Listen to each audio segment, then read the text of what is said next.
तो स्वागत है आपका आपके YouTube चैनल कैल्प स्कैम में। फ्रेंड्स, आज के ट्यूटोरियल में हम करेंगे टॉगल्स की पार्ट 2 के बारे में। इससे पहले जो मैंने वीडियो में आपको बताया था कि टॉगल्स की पार्ट 1 किया था, जिसमें मैंने यहाँ पर ऑर्थो मोड की तक जितनी मेरी टॉगल्स की थी उन सभी को एक्सप्लेन किया था। तो जिस भी फ्रेंड्स ने वो वीडियो ना देखा हो तो एक बार चैनल पर जाकर इस वीडियो को जरूर देख लीजिएगा। दोस्तों चलते हैं दोस्तों आगे की तरफ।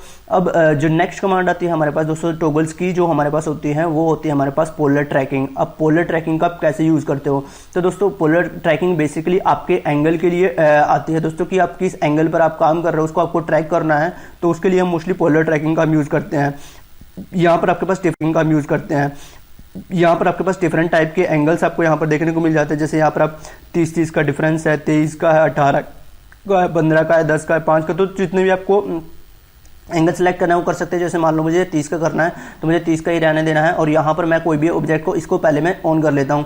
अब जैसे मैं ऑन करता हूँ तो यहाँ पर आप देख पाओगे कि जैसे ही मैं कोई लाइन लगाता हूँ तो यहाँ पर आप देख पा रहे होंगे कि आपका जो मेरे पास जो लाइन है वो आपके एंगल को ट्रैक करिए। देखो जितनी भी एंगल वहाँ पर थे, अब ये देखो 30 डिग्री एंगल को ट्रैक कर रहा है। उसके बाद 60 डिग्री का एंगल जहाँ पर भी आएगा, यहाँ पर देखो वो 60 डिग्री एंगल को ट्रैक कर रही है। साथ के साथ वो 90 डिग्री का, यानी वो 30-30 का गैप लेके चल रहा है कि 30-30 डिग्री के एंगल को वो ट्रैक करता जाएगा कि आपको वहां तक लाइन लगानी है। तो बेसिकली पर्टिकुलर एंगल को ट्रैक करने के लिए हम किसका यूज करते हैं? पोलर ट्रैकिंग का यूज करते हैं। यहां पर आप इसको चेंजेस भी कर सकते हो। जैसे मुझे हर एक 5 डिग्री के एंगल पर मुझे ट्रैक चाहिए तो यहां पर मैं 5 डिग्री का ट्रैक कर लेता हूं। तो यहां पर आप देख पाओगे कि आपके पास 0 से सीधा उसके बाद 5 डिग्री का ट्रैक, और 10 डिग्री एंगल पर 15, 20, 25, तो इस तरह से वो जो पॉइंट है उसको ट्रैक करता रहेगा, आपके एंगल को वो ट्रैक करता रहेगा। तो बेसिकली एंगल को ट्रैक करने के लिए हम किसका यूज करते हैं? हम पोलर ट्रैकिंग का हम यहाँ पर यूज करते हैं। इसको आप ऑफ भी कर सकते हो। तो अगर आप ऑफ कर दोगे तो आप देख पा रहे होंगे कि वो आपके किसी भी एंगल को वो ट्रैक नहीं करेगा। इसी तरह दोस्तों हमारे पास जो नेक्स्ट ऑप्शन आता है, हमारे पास जो नेक्स्ट ऑप्शन रहता है इसके अंदर वो रहता है आइसोमेट्रिक ड्राफ्टिंग का। ये बेसिकली आपका जब भी हम आइसोमेट्रिक ड्राफ्टिंग होता है उसमें हम प्लेन को चेंज करना तो उसके अकॉर्डिंग इसको चेंज करते हैं। जैसे अगर मैं बात कर रहा हूँ, पहले हम ड्राफ्टिंग सेटिंग्स में जाएंगे। तो यहाँ से मैंने एंटर किया, DS एंटर, और यहाँ पर आपके पास ये आ जाता है। तो आपको यहाँ से आइसोमेट्रिक स्नैप ऑप्शन होता है, इसको ऑन करना है, ओके करना है। तो यहाँ पर आप देख पा रहे हो हम आइसोमेट्रिक व्यू में आ गए हैं। अब मुझे इसको नॉर्मली प्लेन को चेंज करना है तो यहाँ से आप चेंज कर सकते हो कि आपको आइसोप्लेन लेफ्ट रखना है, टॉप पर रखना है, राइट पर रखना है। जैसे मुझे टॉप रखना है तो यहाँ से आप देख पाओगे कि आपको टॉप प्लेन यहाँ पर आ चुका है। इसी तरह फर्दर आप इसको चेंज करना चाहते हो तो राइट में आप कर सकते हो, और अगेन लेफ्ट में रखना चाहते हो तो लेफ्ट में। यानी बेसिकली आपके व्यू को चेंज करने के लिए, तो आपके व्यू को चेंज करने के लिए आइसोमेट्रिक के अंदर हम बेसिकली आइसोमेट्रिक ड्राफ्टिंग का हम यूज करते हैं। तो अगेन हम नॉर्मल हम उसमें आ जाते हैं, रेक्टेंगुलर स्नैप में ही में हम काम करेंगे, ओके करते हैं। तो ये इसके लिए दोस्तों हम किसका यूज करते हैं? आइसोमेट्रिक ड्राफ्टिंग का हम यूज कर सकते हैं। वहां पे अगर आप डायरेक्ट रेक्टेंगुलर स्नैप में आप काम कर रहे हो तो आप इसको ऑन रखो या ऑफ। यहां से देखो, जैसे ही आपने यहां से ऑन किया तब भी वो क्या करता है, उसने उसको चेंजेस कर दिया। तो यहां से आप उसको चेंज कर पाओगे, ठीक है फ्रेंड। तो ये चीज था हमारे पास जो आइसोमेट्रिक ड्राफ्टिंग है, ये आपके इसके अंदर वो काम करेगा। इसको अगेन हम क्या करते हैं, इसको ऑफ कर लेते हैं। जब भी आप इसको ऑफ करोगे तो ऑटोमेटिक से वो केस में चला जाएगा, हमारा नॉर्मल रेक्टेंगुलर स्नैप में वो काम करेगा। तो उसके बाद दोस्तों हमारे पास जो आता है यहाँ पर आपके पास आता है ऑब्जेक्ट स्नैप ट्रैकिंग आती है दोस्तों। अब ऑब्जेक्ट स्नैप ट्रैकिंग है वो भी इसमें अच्छा जो ऑप्शन होता है हमारे पास। अब ये काम क्या करता है, ये आपके ऑब्जेक्ट को स्नैप करता है बेसिकली। जैसे यहाँ से आप देख पा रहे होंगे कि मैं एक लाइन लेना स्टार्ट करता हूँ। मैंने एक लाइन ली और यहाँ पर मैं एक लाइन ले ली, और यहाँ का जो पॉइंट है, यहाँ तक जो मैं लाइन लेना चाहता हूँ, इसका जो पॉइंट है वो लेना चाहता हूँ देखो यहाँ पर, किंतु वो उसको ट्रैक नहीं कर रहा है। वो उसको ट्रैक कब करेगा? जब आप यहाँ से इसको ऑब्जेक्ट स्नैप ट्रैकिंग को ऑन करोगे। यहाँ से मैंने ऑन कर लिया। अब अगेन देखो मैं क्या करता हूँ, यहाँ से मैंने लाइन लेना स्टार्ट किया और इस पॉइंट को मैं ट्रैक करता हूँ। तो यहाँ पर आप देख पाओगे कि उसने उस पॉइंट तक वहां पर एक ट्रैक लाइन वहां पर बना दिया है। तो मैं उसको ट्रैक कर सकता हूं तो यहां तक। उसके बाद सेकंड पॉइंट आपको कहां पर रखना है। अब इसी तरह से वो देख पा रहे हो कि आपके ऑब्जेक्ट को, आप किसी ऑब्जेक्ट को ट्रैक कर सकते हैं। जैसे इस पॉइंट को मुझे ट्रैक करना है यहां तक, तो वो उस पॉइंट को ट्रैकिंग पॉइंट वो आपको यहां पर दिखा देगा। उसके सीध में आपके पास जो ये पॉइंट रहेगा। तो इस तरह से आप क्या कर सकते हो, अपने ऑब्जेक्ट को ट्रैक कर सकते हो। अगर आपका यहाँ से ऑब्जेक्ट स्नैप ट्रैकिंग ऑन है तो इसको आप ऑफ भी कर सकते हो, ठीक है फ्रेंड। उसके बाद नेक्स्ट जो ऑप्शन आता है हमारे पास आता है, ये आता है ऑब्जेक्ट स्नैप। अब ये तो था ऑब्जेक्ट स्नैप ट्रैकिंग, यानी आपको कोई एक पॉइंट या पर्टिकुलर पॉइंट आपको ट्रैक करना है। किंतु इसके अंदर क्या होता है, ऑब्जेक्ट स्नैप में क्या होता है कि आपने देखा होगा कि जब भी मैंने यहां पर लाइन लगाई है, अब मैं कोई भी यहां से कमांड स्टार्ट करता हूं, मान लो मुझे एक सर्कल ही, कोई भी यहां से कमांड स्टार्ट करता हूं, मान लो मुझे एक सर्कल ही लगाना है अगेन, तो यहां पर आप देख पा रहे हो कि आपको यहां पर पॉइंट ऑटोमेटिक मिल जाता है कि इसका एंड पॉइंट शो कर रहा है, साथ के साथ मिड पॉइंट शो कर रहा है यहां पर, और साथ के साथ हमारे पास इसका and point, another and point ये यहां पर शो कर रहा है। तो ये चीज दोस्तों अब आप इसको अगर आप ये किसकी वजह से कर रहा है, ये कर रहा है आपके इस पॉइंट की वजह से, यानी आपका जो ऑब्जेक्ट स्नैप ट्रैक है वो ऑन है ऑब्जेक्ट स्नैप। अगर यहां से अगर आपका ऑब्जेक्ट स्नैप ऑफ होगा, या जैसे यहां से मैंने ऑफ कर दिया इसको, अब मैं वही लाइन कमांड सर्कल कमांड लेता हूं, अब देखो वो उसका कोई भी पॉइंट आपको शो नहीं करेगा। इवनली अगर मैं इस ऑब्जेक्ट की बात करूं तो यहां पर भी वो कोई भी पॉइंट वो शो नहीं करेगा। तो जितने भी इंपॉर्टेंट मतलब जितने भी पॉइंट्स हैं वो आपके कहां से शो करेगा, जब तक आपका ये ऑब्जेक्ट स्नैप ऑन नहीं होगा। तो आपको इसको ऑन रखना पड़ेगा, ये चीज आपको खासकर ध्यान रखनी है। और इसके अंदर आपके पास काफी पॉइंट भी आ जाते हैं, जैसे एंड पॉइंट, किस पर्टिकुलर पॉइंट को आप ऑन करना चाहते हो वो भी आप यहां से डिफाइन कर सकते हो। जैसे एंड पॉइंट रखना है, या अकेला मिड पॉइंट रखना है, सेंटर, जियोमेट्रिक पॉइंट, तो काफी सारे पॉइंट्स होते हैं। डिटेल से जाना है तो मुझे कमेंट सेक्शन में लिखिएगा, इसके ऊपर मैं अब डिटेल से एक वीडियो बना दूंगा फर्दर दोबारा। तो बेसिकली ये इसके काम आता है हमारे पास। उसके बाद नेक्स्ट जो पॉइंट होता है हमारे पास वो आता है लाइन डिस्प्ले, यानी लाइन वेट आता है, यानी लाइन वेट को शो करने के काम आता है। जैसे कि अब यहां से अगर मैं लाइन का, मेरे पास कोई लेयर है उसका लाइन वेट मैं यहां से इंक्रीज कर लेता हूं। जैसे मैंने 1 mm उसकी थिकनेस रख ली, उसके वेट रख लिया। अब मैं कोई भी एक लाइन लगाता हूं या कोई भी ऑब्जेक्ट बनाता हूं, जैसे मैंने एक ऑब्जेक्ट ये यहां से देखो नॉर्मली दिखाई दे रहा है। वो नॉर्मली क्यों दिखाई, इसका कोई लाइन वेट नहीं है, जबकि यहां पर मैंने वेट को चेंज किया हुआ है। किंतु वो तब दिखाई देगा जब आप यहां से लाइन वेट को ऑन करोगे। अगर मैं यहां से ऑन करता हूं तो अब आप देख पा रहे होंगे कि इसका जो लाइन वेट है वो एक्चुअल उसका लाइन वेट दिखाएगा, जो यहां पर हमने उसको चेंजेस किया था। तो वो चीज आप यहां से इसको ऑफ कर सकते हो या ऑन रख सकते हो, वो आपको यहां से काम करेगा लाइन वेट का जो भी आपका काम होगा।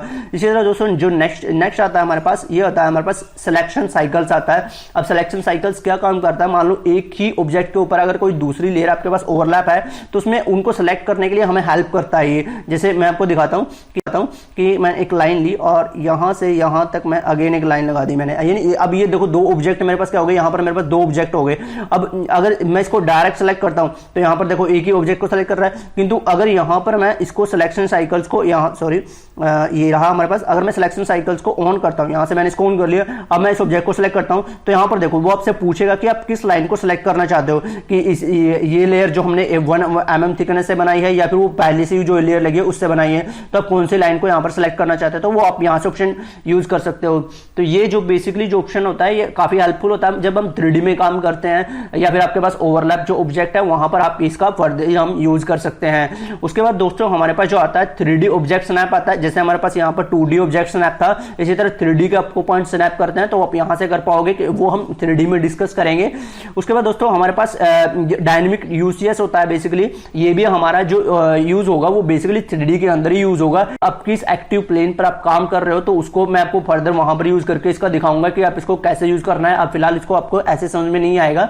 अब उसके बाद दोस्तों हमारे पास जो नेक्स्ट ये ऑप्शन है ये हमारे पास ग्राफिकल्स रहते हैं, यानी ये प्रोग्राम बेसिस रहता है, इसमें हमें चेंजेस करने की जरूरत नहीं है। तो आप इसको इस सेटिंग को नहीं छेड़िएगा तो ही अच्छा है, ठीक है फ्रेंड्स। अब जो नेक्स्ट जो पॉइंट आता है हमारे पास यहाँ पर आता है वर्क स्पेस स्विच, यानी आप अपने वर्क स्पेस को स्विच कर सकते हो। देखो वर्क स्पेस स्विच आप दो तरह से कर सकते हो, टॉगल्स की यहाँ से भी आप कर सकते हो, साथ के साथ यहाँ पर हमारे पास ऑप्शन है यहाँ से भी हम उसको चेंज कर सकते हैं कि आप 3D बेसिक्स में काम कर रहे हो, मॉडलिंग में काम कर रहे हो, तो जहां पर भी आपको यानी आपके अपने वर्क स्पेस को स्विच करना है तो आप यहां से भी वो चेंज करो। सेम ऑप्शन आपको यहां पर भी मिल जाएंगे दोस्तों, सेम, या चाहे आप यहां से करो वर्क स्पेस के अंदर से, चाहे आप यहां से करो, काम दोनों का एक ही है। उसके बाद दोस्तों हमारे पास आता है एनोमीटर्स आता है। एनोमीटर मॉनिटर बेसिकली क्या करता है, ये आपका अगर ये ऑन होगा तो बेसिकली आपकी कोई एरर वगैरह है तो उसको शो करता है आपकी एनोटेशन के अंदर। जब भी आप कोई डायमेंशन जैसे मैं यहां से डायमेंशन देता हूं और मैं डायमेंशन को जो ना इस पॉइंट से ना देके यहां से स्टार्ट कर देता हूं और यहां से यहां तक मैं डायमेंशन रख लेता हूं जो भी मैंने डायमेंशन दिया। तो यहां पर मैंने कोई एक पर्टिकुलर डायमेंशन दे दी, किंतु ये जो डायमेंशन है वो पर्टिकुलर ठीक डायमेंशन नहीं है। जैसे यहां पर इसकी जो वैल्यू आई है वो आई है मेरे पास 339.4659 आई है, किंतु अगर मैं यही चीज अगर यहां से एनोटेशन मीटर में ऑन रखता हूं तो यहां पर देखो इस एनोटेशन को एरर यहां पर एरर वो शो करेगा कि आपने जो ये गलत दिया वो कहीं ना कहीं वो किसी ना किसी पॉइंट पर वो गलत है, तो मुझे इसको दोबारा से क्या करना पड़ेगा, इसको करेक्ट करना पड़ेगा। तो बेसिकली एनोटेशन मीटर आपके अगर कोई टेक्स्ट वगैरह में एरर है तो उसको शो करने के लिए आपका काम आता है, ठीक है फ्रेंड। अगर वही देखो वही डायमेंशंस मैं यहां से शो करता हूं और इसकी लाइन को पूरा डायमेंशन शो करता हूं, और देखो इस डायमेंशंस में उसने कोई भी एरर नहीं दिया है मेरे पास, ठीक है, क्योंकि ये हमने पॉइंट एग्जैक्ट पॉइंट यहां से लेकर यहां तक उसके डायमेंशंस को शो किया हुआ है। और नेक्स्ट जो पॉइंट आता है आपके पास, यहाँ पर हमारे पास रहता है दोस्तों वो यूनिट्स का रहता है कि यूनिट्स आप चेंज कर सकते हो। वो यहाँ से भी आपके पास कर सकते हो कि आपको आर्किटेक्चर यूनिट करना है, फ्रैक्शन यूनिट में करना है, तो यूनिट्स को आप यहाँ पर चेंज कर पाओगे। वो हम आगे डिस्कस करेंगे कि यूनिट्स को आप कैसे चेंज कर सकते हो, क्योंकि आपके पास काफी इंपॉर्टेंट टॉपिक्स रहता है, वो हम आगे चेंजेस करेंगे इसके अंदर। उसी तरह दोस्तों हमारे पास जो आता है क्विक प्रॉपर्टीज का ऑप्शन है। अब जैसे कि मान लो आपको क्विक प्रॉपर्टी चाहिए अपने ऑब्जेक्ट की, तो आप इसको ऑन कर सकते हो। जैसे अब मैं देखो इस ऑब्जेक्ट को सेलेक्ट कर रहा हूं, तो यहाँ पर मुझे इसकी प्रॉपर्टी चेक करने के लिए राइट क्लिक करना पड़ेगा, फिर यहाँ पर क्विक प्रॉपर्टी या प्रॉपर्टीज के अंदर मुझे जाना पड़ेगा। किंतु अगर इसकी क्विक प्रॉपर्टी चेक करना चाहते हो तो आप यहाँ से इसको क्विक प्रॉपर्टीज को ऑन कर सकते हो। जैसे मैं इसको ऑन करता हूं, अब आप अपने ऑब्जेक्ट को सेलेक्ट करोगे तो यहाँ पर आप देख पाओगे कि वो साथ के साथ उसकी प्रॉपर्टी यहाँ पर आपको शो हो रही है, जबकि इससे पहले वो नहीं हो रही थी। अब मैं इसको सेलेक्ट करता हूं तो इसकी प्रॉपर्टी वो यहाँ पर शो कर देगा। अगर मैं इसको ऑफ करता हूं तो अभी अब अगेन देखो मैं इसको सेलेक्ट कर रहा हूं तो यहाँ पर आपकी कोई प्रॉपर्टीज वो शो नहीं करेगा। तो उसकी बेसिक प्रॉपर्टी को चेक करने के लिए हम इसको ऑन कर सकते हैं और ओबीस को रख सकते हैं।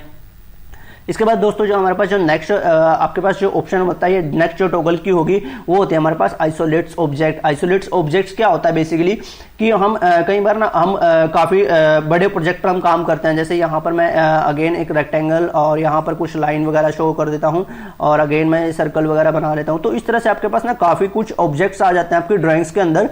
तो उसमें आपको क्या करना है कि आपको कुछ ऑब्जेक्ट को पर्टिकुलर उसको डिलीट नहीं करना है, आपको वहीं पर चाहिए, किंतु उनको आपको हाइड करना है एक तरह से। तो उसके लिए हम क्या कर सकते हैं, अपने ऑब्जेक्ट को आइसोलेट कर सकते हैं। अब आइसोलेट से क्या होगा कि आप जिस भी ऑब्जेक्ट को आइसोलेट करोगे सिर्फ वही ऑब्जेक्ट आपको दिखाई देगा, बाकी जितने भी आपके दूसरे ऑब्जेक्ट होंगे वो वहां से मतलब एक तरह से हिडन हो जाएंगे। जैसे मैं आपको करके दिखाता हूं, यहां पर हम आइसोलेट्स ऑब्जेक्ट पर आते हैं और इस ऑब्जेक्ट को मैं पहले इसको मैंने सेलेक्ट कर लिया, मान लो इसको मुझे करना और इन दोनों ऑब्जेक्ट को मुझे आइसोलेट करना है। तो यहां पर मैं आया और यहां पर आके आइसोलेट कर दिया दोनों को। तो अब आप यहां पर आप देख पाओगे स्क्रीन पर केवल मेरे पास ये दो ही ऑब्जेक्ट आपको दिखाई दे रहे हैं, बाकी जितने भी मेरे ऑब्जेक्ट थे वो वहां से हिडन हो गए, एक तरह से वो डिलीट नहीं हुए हैं, वो हिडन हो गए हैं।